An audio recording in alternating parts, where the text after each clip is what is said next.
X-Men. Get it!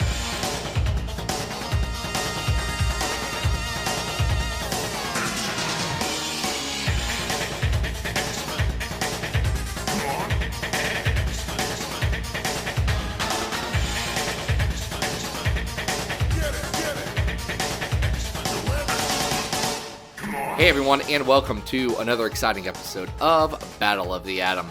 This is your weekly X-Men podcast where we rank every story from A to Z. I'm Adam. And I'm Zach. And Adam, Hey. I need to tell you something, boyo. Does it involve secret spies or supersonic frequencies? It does, because this week we are going to be talking vaguely about Banshee. Yeah. When we said we were talking about Banshee and then I saw the stories, like, this is a kind of a Banshee episode. He's in these stories. These are 3 stories where Banshee is in, and important things happen to Banshee in 2 of them. Yes. Very, very much so. The other one involves his home away from home a little bit. I'll say. And he's an important character in that story as well. Okay, so it's not even in these stories, but I was reading some of the Claremont Bolton classic X-Men because I love those. Because they've been so poorly collected for years. Mm-hmm. They'd just been a gap for me, and I had actually been going through, and anytime I saw one at a shop, just pick them up, and I was waiting to do like just a big run through of everything. Yeah, because even though they're not going to be in necessarily chronological order, they're in like a loose chronology with the rest of in sync with the rest of the X-Men run. So I figured, okay, well, that's a good way to go through it. And there's a story with Banshee, and in the first one, just about him around the Giant Size era, and I really liked it. Yeah. He was just a charming guy, and I want more charming Banshee. Between that and Generation X Banshee, I want more. Yeah, it's kind of amazing, and we're going to see a couple different versions of him, how he's been sort of de-aged, and, there's definitely different versions of this character, but original recipe Banshee is fun, he's... Well, okay, original recipe Banshee is Silver Age Banshee with a bad thing on his head. He's less fun. I guess that's true, but giant size Banshee is, that makes it sound like he's gigantic. You know what I mean? Be. Yeah, Claire Banshee. We're talking about Claire Banshee. Claire Banshee. This episode was requested by Patreon supporter Will. He went over to patreon.com, threw in some money our way, and said, guys, you're great. I want you to do these stories, and we did. So this is where we're at. Mm-hmm. And it's a fun time. So the first one we're going to talk about is actually the swan song of Banshee on the original X-Men. This is X-Men, at this point finally called the Uncanny X-Men, 118 to 119. The Submergence of Japan. Yeah, it sure is somewhat underwater here. That's not good. It's getting there. So... As context for this, the X-Men had been on a long vacation in the Savage Land, and they were finally making their way home. Vacation's a strong word. They got stranded there. Yeah, the X-Men are considered dead, correct? Yeah, well, the only people who actually consider the X-Men are Jean Grey, Beast, and Professor X. Yep. They think they're dead. And the X-Men think that Jean Grey and Beast are dead. And they're just kind of trying to get home. And they end up in Japan after catching a boat ride in the last issue of this. Mm-hmm. And they go to see their good pal Sunfire. Sunfire. He's so happy to see everybody all of the time. Sunfire's just not. Now, I do think, again, Sunfire is someone with untapped potential. Because he could just be like... mean to the X-Men in a different way that other people are mean to the X-Men, and he could actually add the rough edges that you don't get with modern day Wolverine. That's true. I think that it's smart though to use him sporadically, because if you always had this, jerky guy that was constantly arguing and quitting, then it might get to be a little bit much on a monthly basis, but used sparingly, Sunfire is a delight. He's mostly Namor, right? He's Japan Namor?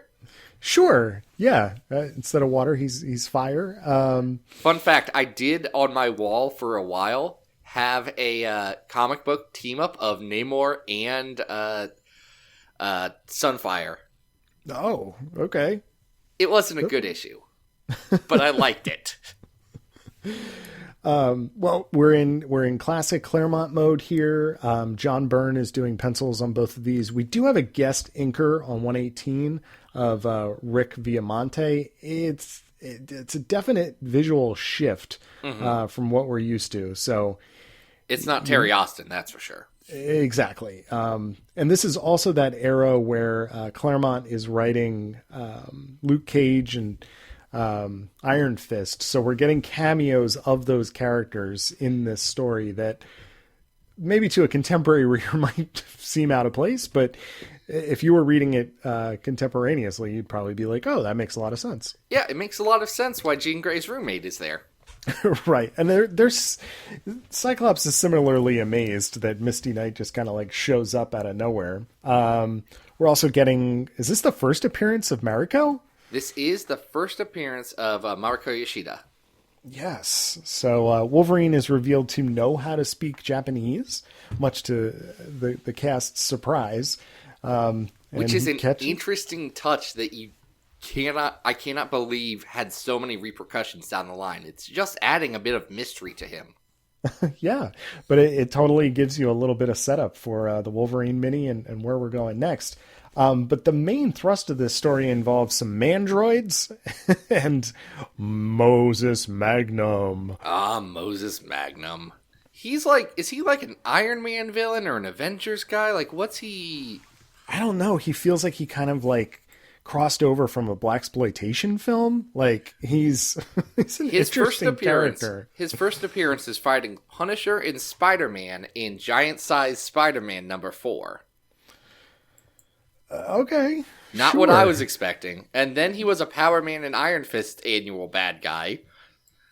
Wait, hold tracks. on. I'm gonna guess that was a Claremont.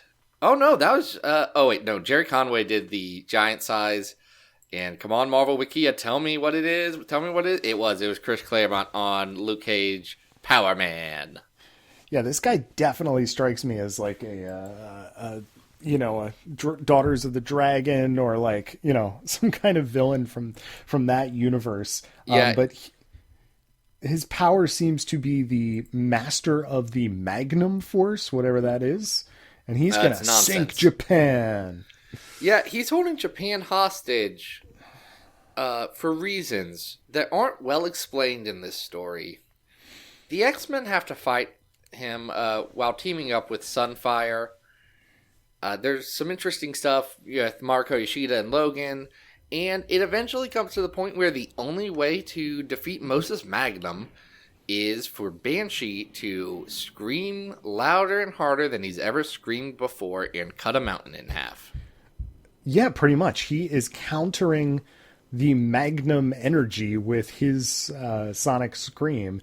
And it leads to some very interesting sweaty-templed growling and screaming that is almost like Dave Cockrum type illustrations, even though it's John Byrne. And he succeeds. But this sets up the status quo for Banshee for a long time where he is depowered, basically.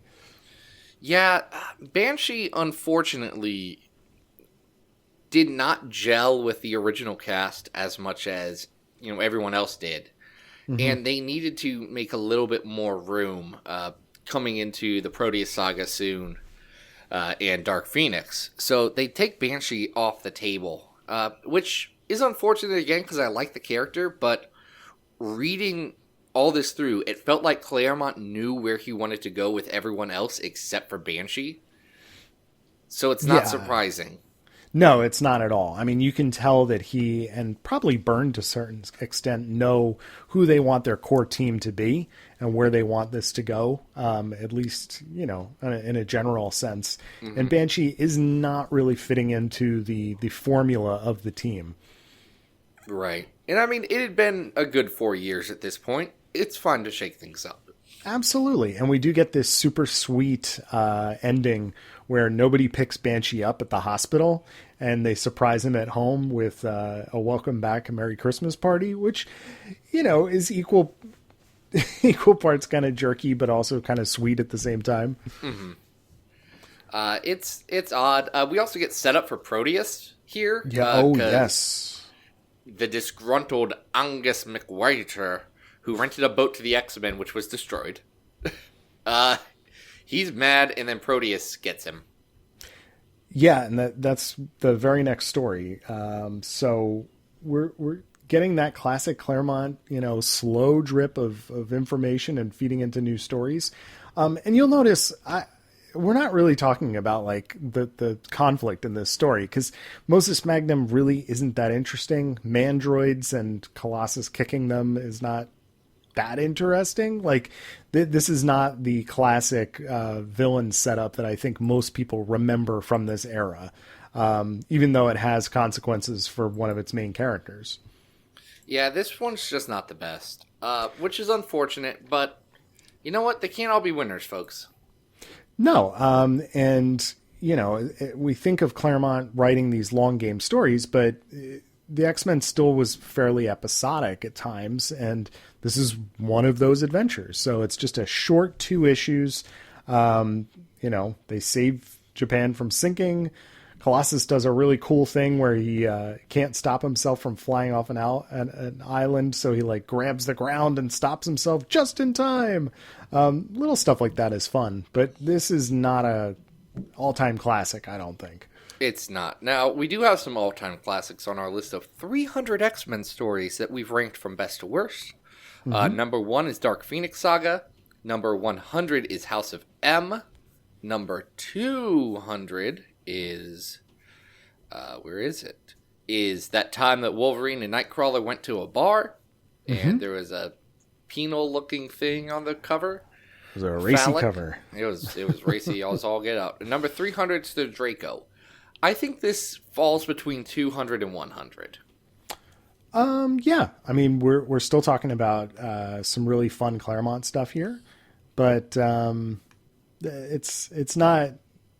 I don't think it's one that many people revisit on a regular basis. So, how do you feel about it compared to number 189, which is What Happened to Kitty, Uncanny X-Men 179, that time that she almost got married that one time? I think that's a better issue and more indicative of sort of what they wanted the team to become. Mm-hmm. I don't know if that's really a fair comparison, but I like Uncanny 179 better. All right. How do you feel about it compared to Phalanx Covenant Final Sanction at 193? That's a tough one, but like I said, the art is a little bit more inconsistent on these 2 issues based on the guest inker. I think I might give it to Final Sanction, which is an opportunity for Adam Kubert to kind of start strutting his stuff on Wolverine. It's true. I think I like this better than 198, which is Uncanny X-Men Quarantine, that Fraction Land art.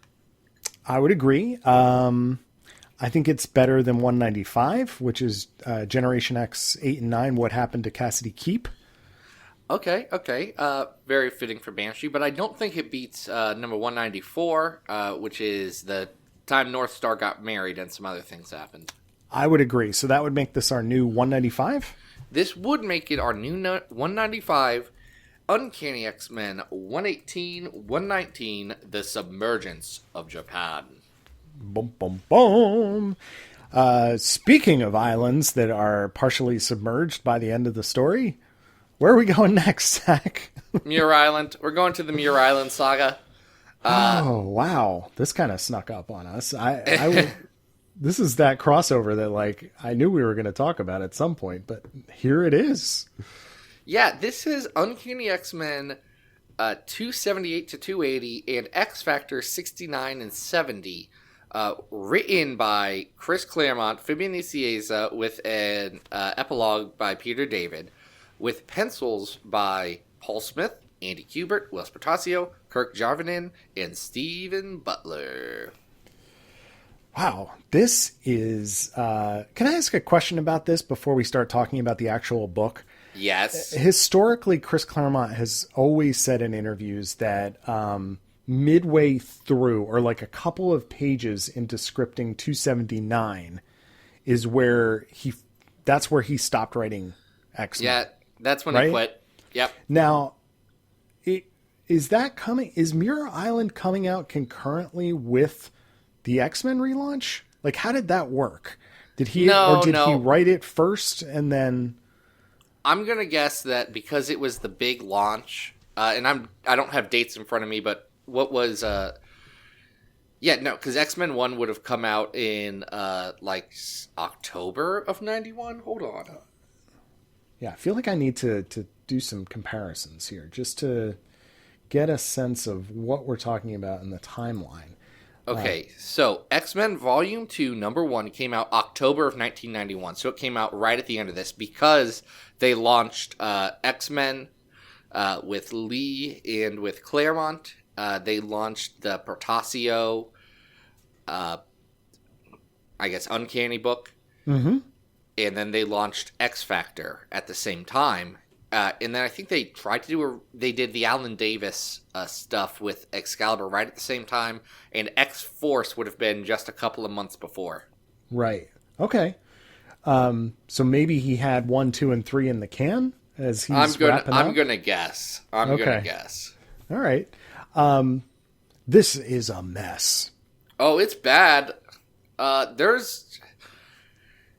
It's Claremont trying to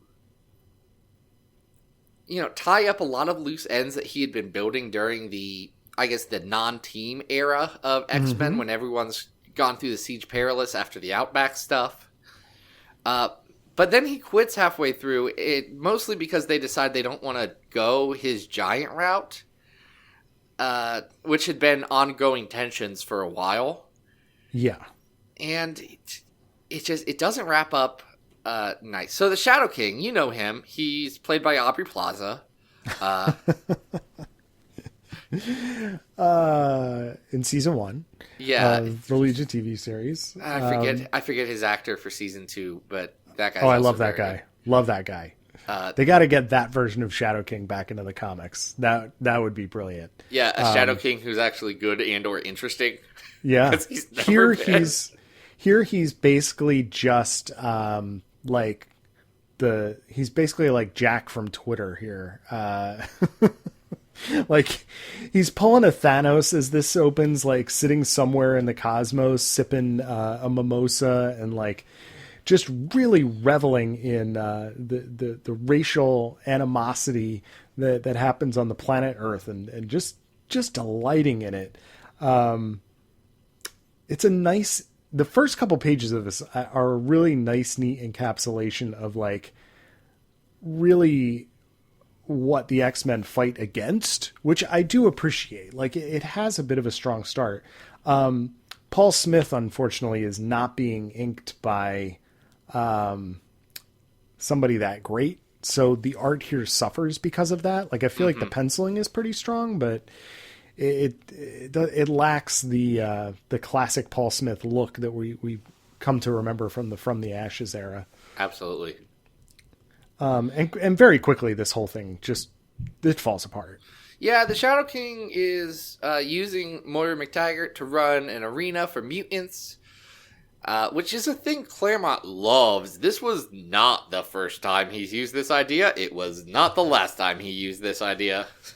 Yeah, and then, we send in more X-Men, and everybody is starting to be under the influence of the Shadow King, who is apparently using Polaris as some sort of, like, I don't know, energy booster. Magnet wizard, I don't know. Sure. And all of that is a mess. Like, I just don't know how else to put it. Like, the intentions of what this story is even supposed to be about seem very unclear to me. Yeah, so then the government has to send X Factor in, and then X Factor ends up saving the day. Right, and in the middle of this, Professor X is like sidelined to the mansion, and Shadow King tries to kill him with Colossus. So we have these like very different storylines going on at the same time, all at the same time that we're exchanging writers. And man, Fabian's doing his best, but God knows what's going on in his head as he's trying to pick up these story threads. Look, my personal best friend Fabian Nicieza has written some great stories. He's written some stinkers. This one, though, was him being the company man and saying, I'm going to get our best-selling book out on time. And that's it. And to his credit, he's making that happen. I think another interesting aspect about this is that we're also being introduced to Andy Kubert, who is in 279 is being inked by Scott Williams, which is crazy to see. Because Andy is going to be the series regular, but Scott Williams is Jim Lee's inker. So we're getting even a handing of the torch off in art duties, which is really interesting. Yeah, this is an important story because it caps off Claremont's run, because so much, this is the let's reset everything and get it ready for Uncanny X-Men 1, 2, and 3. It's bringing the team back together, but it doesn't land right at all. And even the epilogue for this is, closing out X Factor, but not really. It's just saying, hey, these guys are all going to be in the X-Men books again. You should read those. And instead, let's watch these weirdos work for the government. Which, I know they're like mild names now, but it ain't like Polaris was a big X-Men character, or Strong Guy, or Multiple Man. That was not the case. No, not at all. And this is a piece of that puzzle where Claremont was clearly trying to kind of shift around the roster and see who he could put into place to make for, new versions of the team that he could expand his storytelling. But just given the dynamics of the artists gaining more control in this time period, it just doesn't work. So we get these really amazing, I really do love the first X Factor issue here. And Will Portacio is doing a fantastic job. Yeah, Will looks great. He looks great, but then there are certain pages where you can tell are kind of rushed.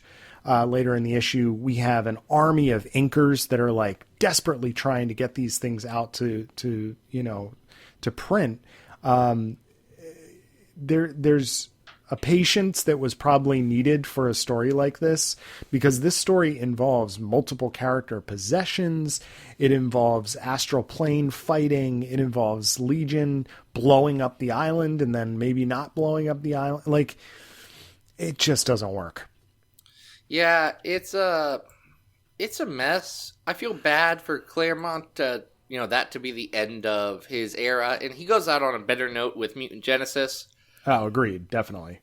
But yeah, this one's kind of a stinker.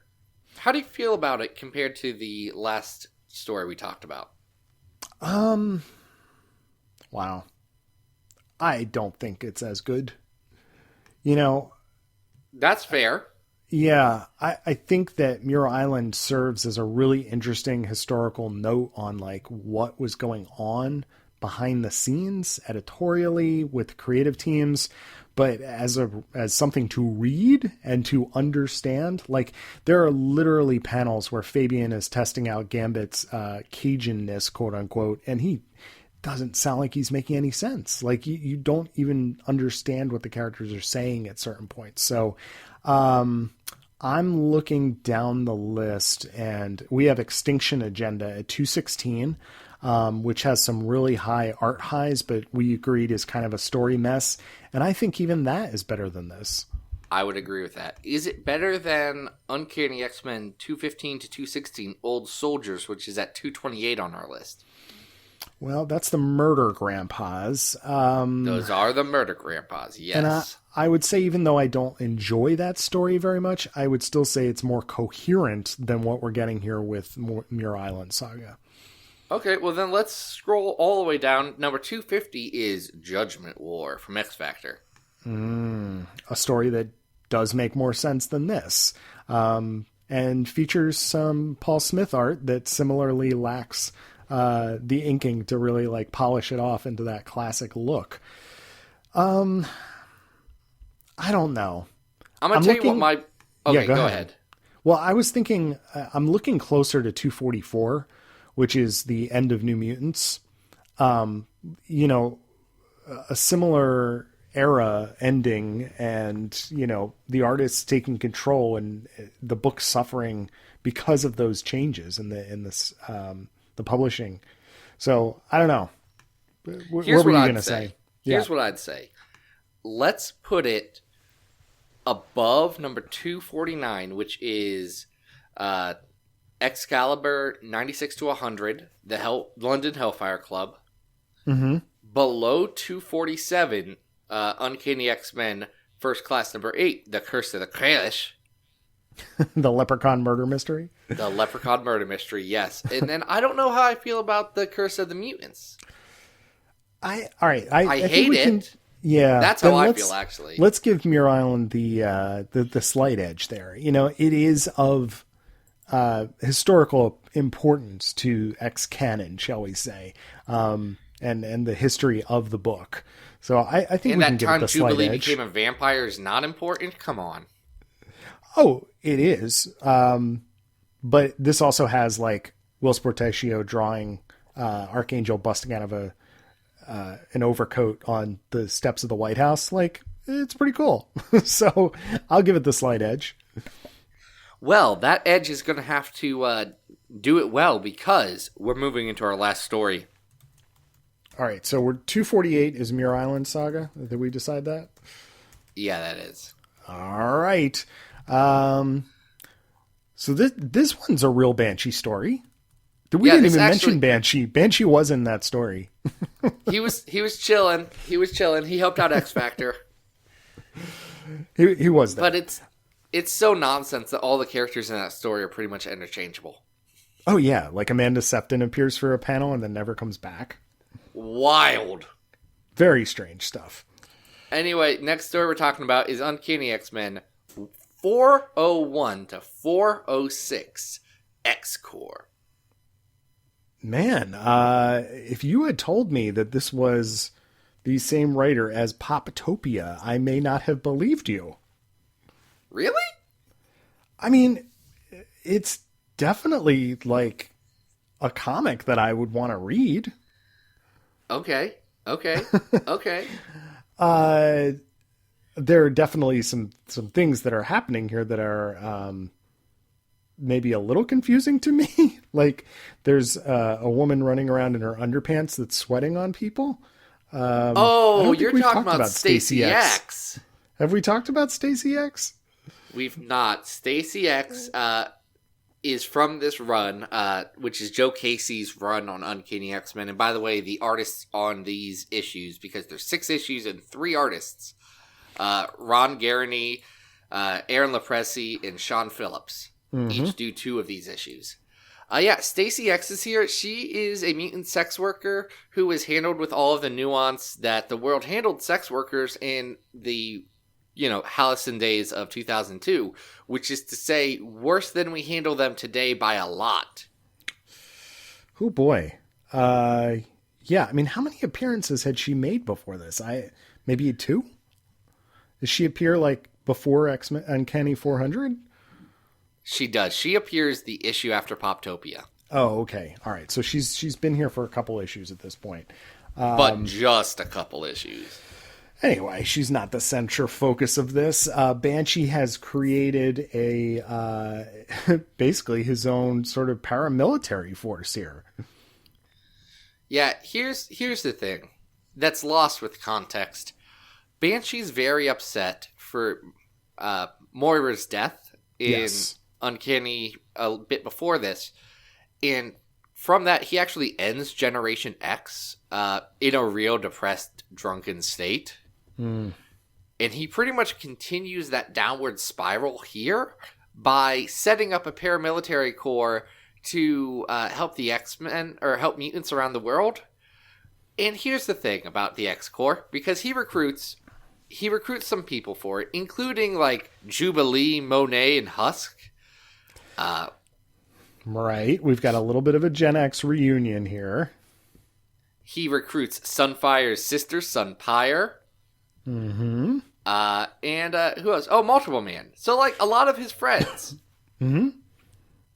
And then also, unbeknownst to the X-Men, who are very curious about all this, he did capture Jason Weingrind's daughter and hook her up in the basement so that he could mind control the Brotherhood of Evil Mutants like Avalanche and Blob to do his bidding.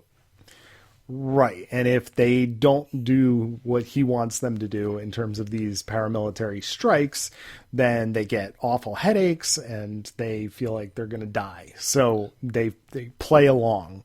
So we have a very, I don't know. I don't love the way Blob is done here. No, Blob's done bad. Yeah. But what we have is a series of events where they keep capturing, mutants who could be potentially villains who then turn around and become parts of his team. Yeah, like Abyss is here, Fever Pitch is here. You're all Surge. Fever Pitch. Surge. Not that Surge, this Surge. This is a different Surge. Okay, wait. And I didn't look this up earlier, and shame on me. But wasn't there a X-Men Unlimited character named Surge who was Maverick's kid with electric powers, and he was played by Dominic Gillihan? No, not him. Who was the one who played Pippin or Mary? Who played Mary in Lord of the Rings? Yeah, Dominic Gillihan. The guy from Lost. Yeah. Okay. Yeah, I think there actually is a X-Men character named Surge, who I just assumed this was the whole time. And it's not? No, it's Mystique, remember?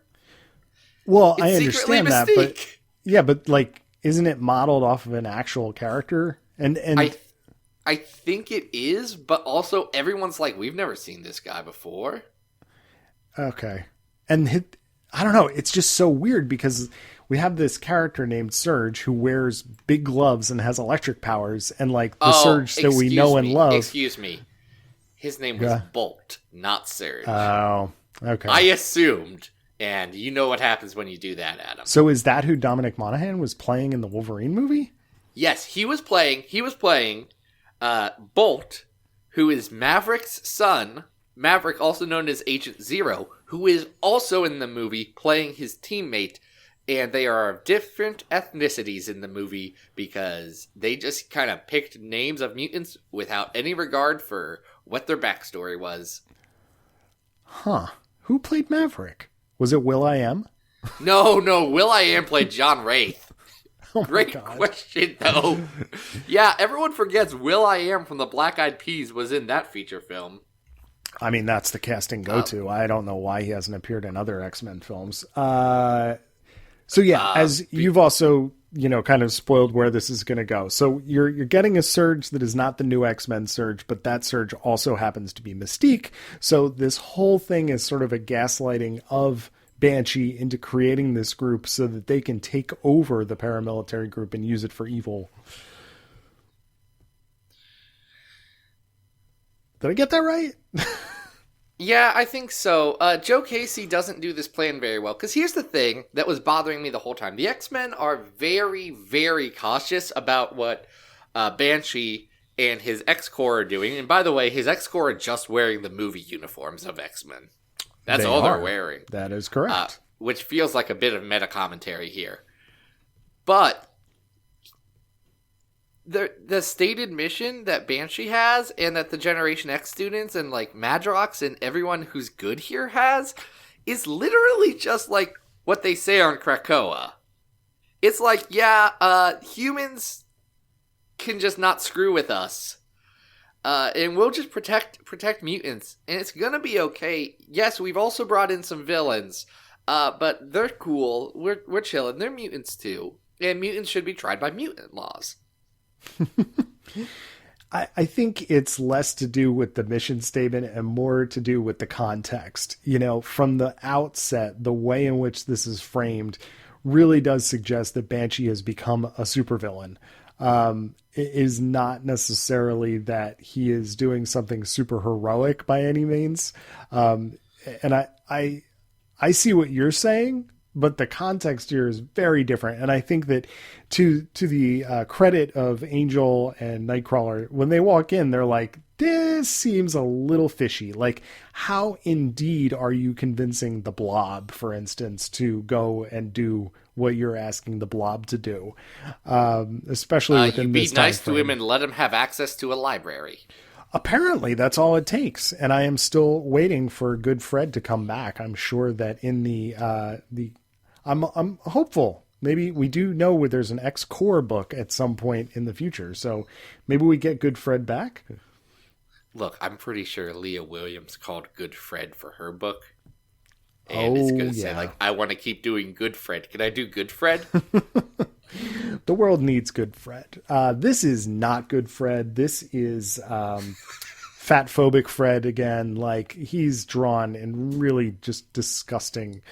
I don't know. He looks like he's melting. They do drop him like an atom bomb from like 5 helicopters, which is a pretty creative use of his powers. I'll give him that. Yeah.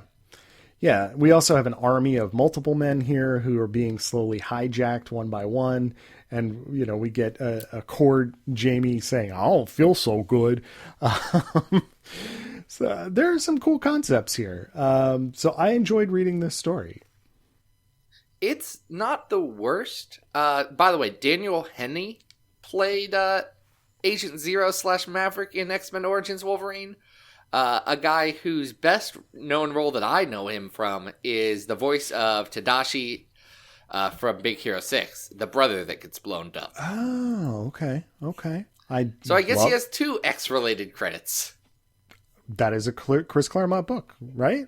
It's a Chris Claremont book that Sunfire and the Silver Samurai were in. I've never read the 6 issues of Big Hero 6. I hear they're not good. No, I have heard it is absolutely terrible, and I love that movie, so I am not going to read them. Yeah, so can I tell you what's a weird thing about this arc?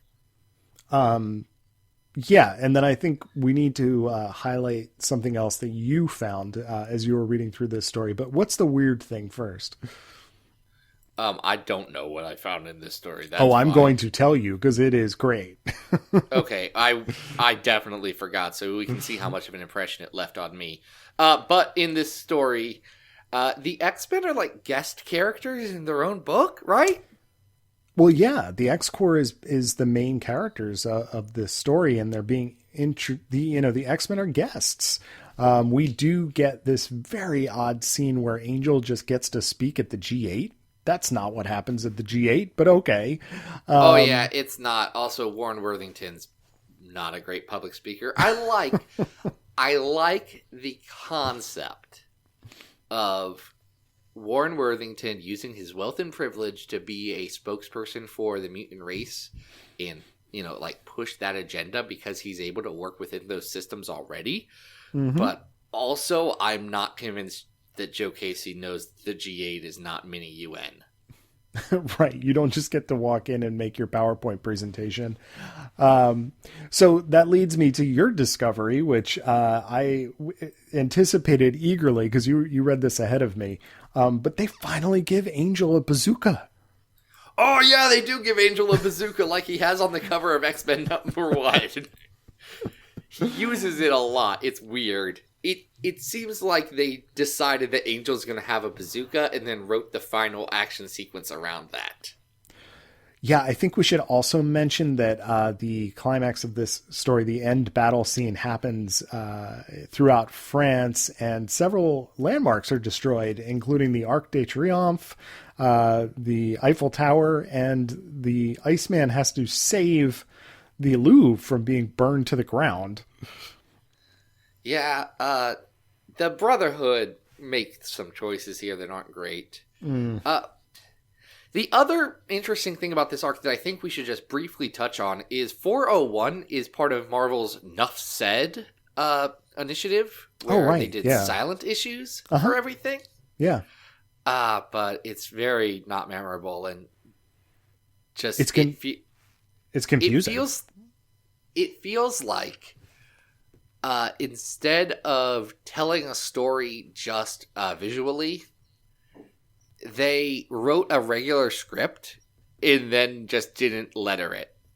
I had the exact same reaction because I'm trying to get introduced to this story and I'm just baffled, like it doesn't necessarily visually do what it's supposed to do to tell the story. Well, there's weird things like Banshee's in it and he has a new design in this, but that just means you don't really recognize that it's Banshee because you don't have anything to tell you that. Yeah, there's also this recurring and very unnecessary motif in here about the original Brotherhood of Evil Mutants appearing, which happens twice. It happens in the Nuff Said issue, and then it happens later in a vision to Chamber. And it's so unnecessary. Like, it doesn't add anything to the story. But just in the Nuff Said issue, it's like, wait, what? Why? What? Okay. So it does more to just kind of like pique my interest, I guess, but it doesn't necessarily work. I mean, if you compared it to like, let's say the All Red Dupe issue, like, come on, there's no contest. Yeah, the Nuff Said issues were either great or terrible, and there was no in between. Yeah. But anyway, Banshee does survive being like basically having his throat slit at the end of this by Mystique. So that's good, right? Yeah, that's a positive, I would say. And I enjoyed reading this. I thought that it was leaps and bounds above Poptopia, which I really did not like watching. And, we're left with a more despondent Banshee here. It's a different place to leave the character than we're used to. Yeah, and then no one's going to do anything with him until he flies in front of an airplane and dies. So Banshee's really been kind of not used well since, let's call it, Generation X. Well, yeah. I mean, because what is his legacy after that? He turned into a reborn zombie that Beast made in a closet. So, I'm assuming he's back and he's better than ever, or maybe he's still a zombie. Have we figured that out? No, he showed up in Hawk's one. He's fine. Oh, good. I'm so Remember, glad. everyone's status quo now is that they're fine, unless they are a precog like Blindfold or Destiny, and that's about it. That's right. Or they their teenage selves came back and killed them. So they remain a team. Cable. Oh, dial up. All right, so you just mentioned Deadly Genesis. We have that at 2:30. Is this better or worse than Deadly Genesis, Zach? I think this is better than Deadly Genesis. I think so too. Now, but like up 220 is up here. Bishop's Crossing. I don't think it's better than Bishop's Crossing. No, I don't either. We're definitely in the right place there, though. So, is this better than Extreme X-Men Expose? Yeah, it is. Okay. I think it's better than Murder Grandpas and the Monet Vampire Slayer issue of Gen X. I think it's on par. I think it's on par with the Uncanny X-Men Survival of the Fittest. Yes. And I probably like it better than the Daken Dark Wolverine story. I do as well. How do you think about it versus the C.B. Cebulski Age of Apocalypse from 2005? I like that Age of Apocalypse better. It has better art. All right, then you comfortable slotting this in at 225? Yeah, this give me our new 225 X-Core. Not to be confused with X-Corp or X-Corporation, which were at the exact same time. Not confusing at all. Oh, and not confusing at all was this episode. I want to thank Will for supporting it. If you want to be like Will, you can go on over to patreon.com/XavierFiles and throw money at the Battle of the Atom Patreon fund. It's really cool. It lets us do things. If you can't do that, then maybe leave us a rating on iTunes. It's cool. Or tell your friend. Tell your friend. Don't tell me. I already know. I do it. I'm involved right now. Tell a different friend that's not me. If you like my twisted brand of humor here, you can go on over to XavierFiles.com. That's where you have weekly articles about all the different X-Men books, some latest news that's going out, and then follow me on Twitter at XavierFiles. That's all cool. Hey, Adam, what's up? Hey, follow me on Twitter at Arthur Stacy. Just to let everybody know, I am going to be taking a hiatus from Boda. We're going to have some really good guest hosts in the meantime, and I hope to be back as soon as possible. Yeah, I'm going to miss you, Adam, but it's going to be it's going to be a fun and different little ride for a little bit. We're going to take this show into some new directions, really mix it up and see what happens. Yeah, I'm excited to listen to it. So I'll be back as soon as I can be. That's true. Now, next week, we are going to be having friend of the show, Charlie Davids, coming on to talk. I don't know. We haven't decided yet. They're probably going to pick something to do with 90s X-Force. Just look, I know their brand. But until then, this has been Battle of the Atom, and we hope you survived the experience. Get it!